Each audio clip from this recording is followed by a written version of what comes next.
sûr. Donc, forme de l'œuvre, structure d'une œuvre d'art.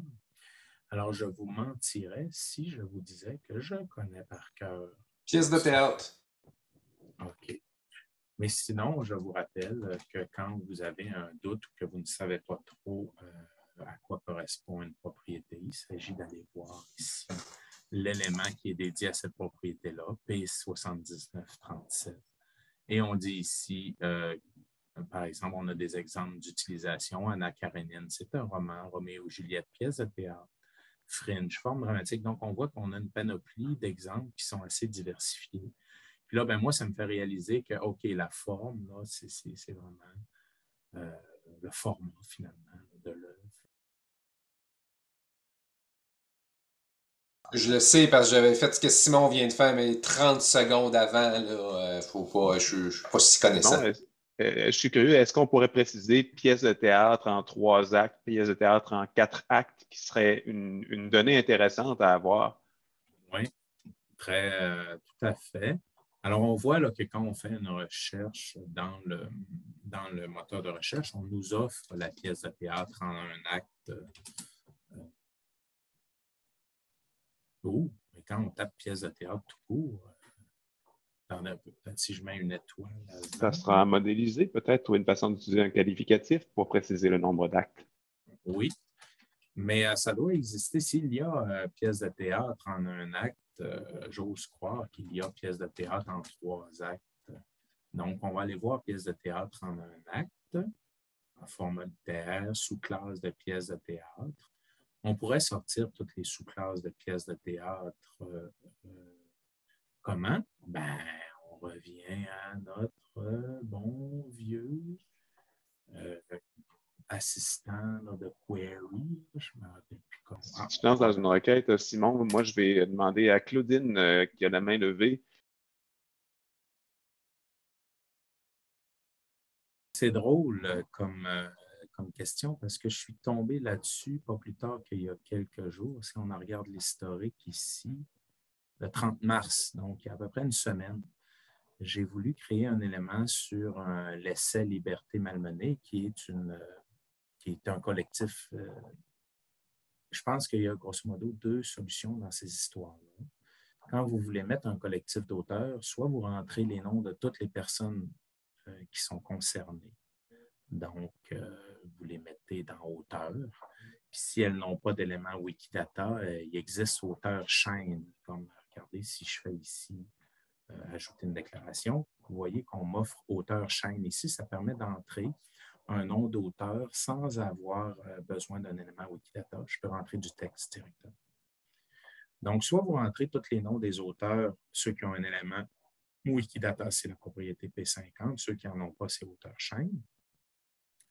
Sinon, ben, moi, je suis tombé sur collectif d'auteurs, mais comme vous pouvez le voir ici, il n'y avait pas de libellé en français, il n'y avait pas de label en français, collectif d'auteurs. Il y en avait seulement un en anglais, puis encore là, je n'étais pas sûr. Là. Collective Authorship, est-ce que c'est vraiment un collectif d'auteurs? Donc, ici, on dit comme nature d'élément, groupe d'humains, sous-classe d'écrivains. Oui. Moi, j'en ai trouvé un, je mets le lien dans le chat. Regarde. Oui, tu en as trouvé un autre? Oui, qui est collectif d'auteurs. Ah! Regarde ça. Je n'ai pas regardé la date de création. Je vais regarder. Oui. D'ailleurs, je pense que c'est bien écrit dans le collectif d'auteurs que c'est une sous-classe de collectif d'artistes. Oui. Donc, alors, on est d'accord. Collectif d'artistes, vous pouvez mettre sous cette étiquette-là l'ensemble des différentes disciplines en fait, qui travaillent ensemble. Exact. On a aussi, Camille, créé un élément dans Wikidata qui s'appelle groupe en art de la scène, qui peut être utilisé pour désigner n'importe quel groupe d'individus, qu'ils soient constitués en société ou non, qui œuvrent ensemble pour une fin spécifique. Donc, vous pourriez créer un élément qui s'appelle collectif de, puis avoir un nom qui s'appelle collectif, mais comme valeur, comme nature de l'élément, choisir la classe groupe en art de la scène. Ce qui serait tout aussi valable.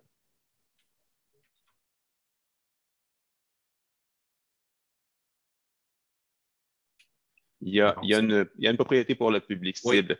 Oui, ce qui reste à faire, cible. ce sera de définir des valeurs recommandées pour permettre, pour rendre cette information-là le plus interopérable possible. Parce que si tout le monde n'emploie des valeurs différentes, ça va être compliqué, mais la propriété existe tout à fait. Regarde, on peut regarder ici, hein, audience cible, puis on a encore une fois des exemples qui sont donnés. Donc, audience cible adolescent, audience cible manga shonen. C'est sûr que ça, c'est le meilleur exemple du monde. Souvent, on va voir sur la page de discussion, puis on va nous montrer. Vous pouvez aller mettre ici, quand vous cliquez sur liste des valeurs, on va vous donner accès à une requête qui vous permet d'aller chercher les valeurs les plus fréquemment utilisées. Comme là, ici, vous voyez qu'enfant est utilisé 1669 fois. Manga shonen est utilisé 1413 fois. Jeune adulte, 555 fois. Jeunesse.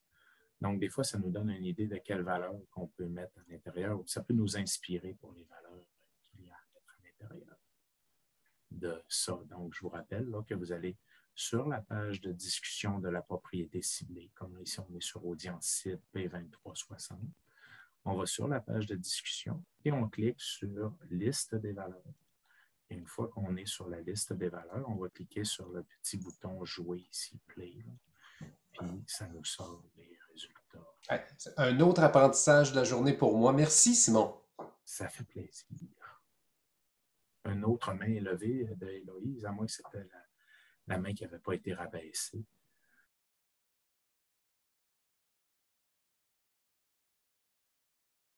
Au niveau de la représentation, il y a un organisateur de la représentation. Oui. Le fait que la production de Ex Machina soit présentée par une autre compagnie de théâtre ne change rien au rôle de producteur de Ex Machina. Ex Machina demeure producteur et la compagnie qui accueille la production n'est pas producteur. Elle organise un événement, elle achète les droits de présenter la production pour un nombre donné de représentations.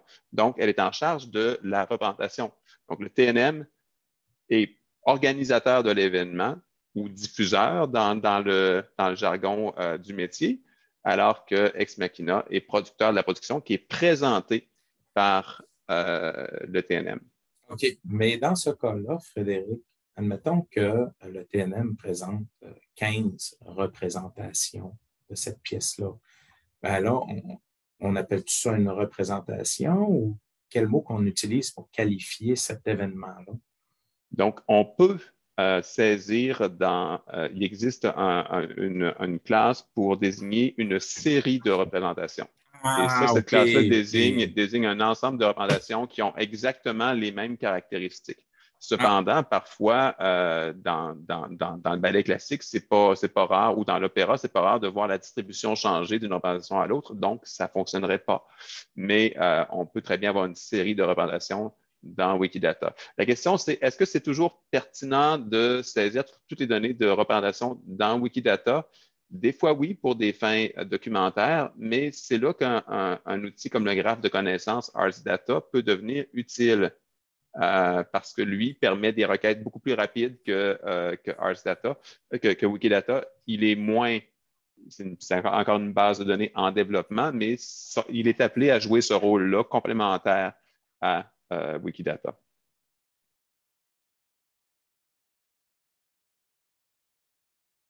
Parce que ça précisait la propriété lieu de la première représentation et non lieu de représentation. Ouais. Ça pourrait se faire, Camille, mais à ce moment-là, ça deviendrait un fardeau manuel de saisir toute cette information-là parce que de toute façon, en supposant que la donnée sur la représentation, elle est bien saisie dans RsData ou ailleurs, ou sous forme de données structurées, il est possible de faire des requêtes fédérées sur plusieurs bases de données et de dire, OK, voyons voir cette production-là, où est-ce qu'elle a eu des représentations et ensuite ces représentations-là, dans quelle salle ont-elles eu lieu et ces salles-là, dans quelle ville sont-elles situées? Tout ça, c'est possible de faire des requêtes et d'assembler ça par machine de façon rapide et efficace. Et on va avoir une donnée beaucoup plus complète que si on demande aux gens d'aller les rajouter à la mitaine dans Wikidata. Est-ce qu'on est là en termes d'exhaustivité de la donnée présentement? Non. C'est ce vers quoi on tend et c'est réalisable. Mais dans Wikidata, en ce moment, il n'y a pas de propriété pour inscrire ça. Est-ce que c'est ça que j'en retire ou j'ai mal compris? Ben, je pense que tu comprends bien. Là. Il faudrait voir là, la genèse de la création de la propriété, le lieu de la première représentation pour voir quel était l'objectif vraiment de cette propriété-là. Pourquoi que la première représentation serait plus significative que des suivantes? Peut-être parce que c'est lié à la date de publication ou de première édition ou une affaire comme ça. Tu sais. Ça nous donne une idée de où est-ce que ça a commencé. Euh, mais c'est ça, il faudrait creuser, mais je ne pense pas qu'il y ait de propriété pour les autres lieux de représentation.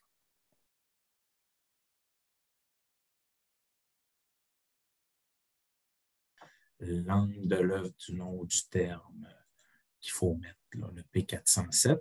Puis là, on met les langues. Puis encore une fois, on peut mettre soit toutes les langues qui sont présentes, ou on peut mettre aussi multilingue s'il y a plus d'une langue. Multilingue est une autre entrée qui est possible. On peut mettre muet aussi quand il n'y a pas de... Mais ça, je pense que c'est plus dans le genre, ou en tout cas, il y a peut-être une autre propriété plus appropriée pour souligner le muet. Je sais que dans, par exemple, les films, il y a la propriété couleur, où là, on va noter que le film est en couleur ou en noir et blanc aussi. Il y a environ 10 000 propriétés qui lient les 97 millions d'éléments sur Wikidata.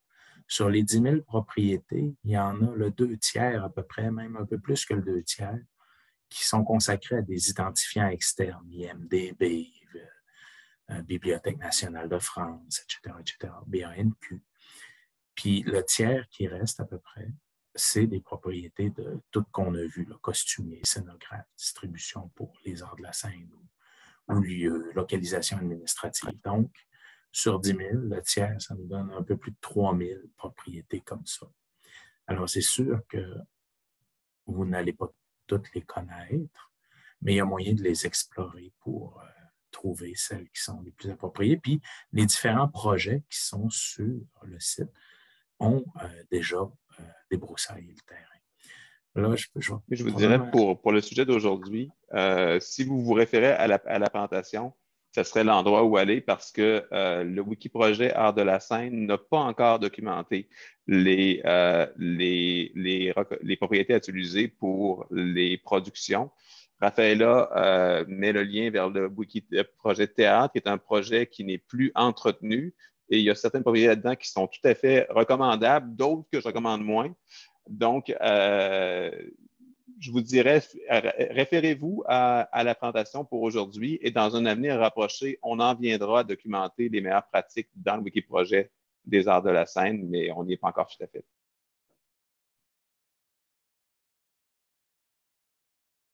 C'est important d'articuler le plus. Tout est dans le lien finalement. Là, ce qu'on vous a montré aujourd'hui, c'est établir des liens entre des personnes et des productions, des personnes et des œuvres, et ensuite des productions et des œuvres. Il faut aussi éventuellement rendre explicite le lien entre la production et la représentation. Et là, on tombe dans le domaine des données structurées. Mais il existe dans Schema une propriété qui s'appelle Work Performed, l'œuvre qui a été présentée dans la représentation. Ce schema-là est à peu près jamais utilisé parce qu'il n'y a pas de banque de données sur les œuvres. Parfois, on l'utilise, mais on va décrire juste avec du texte le nom de l'œuvre. Ce n'est pas trop utile, ça ne fait pas un lien. Mais à Work Perform, il y a moyen d'associer un identifiant.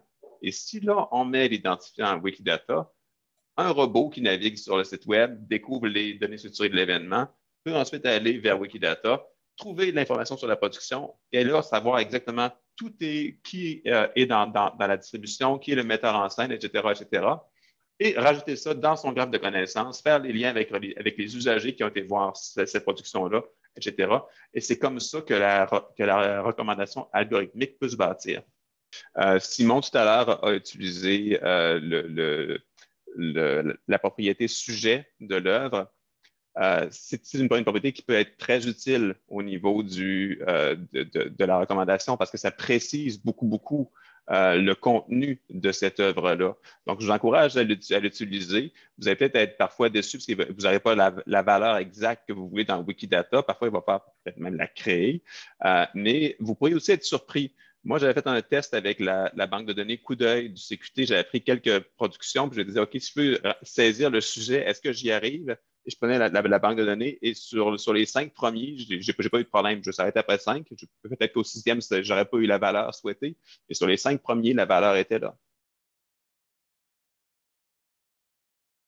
Ben oui, tu sais, ouvrage sur le féminisme, ça pourrait faire ressortir la pièce qui parle du féminisme.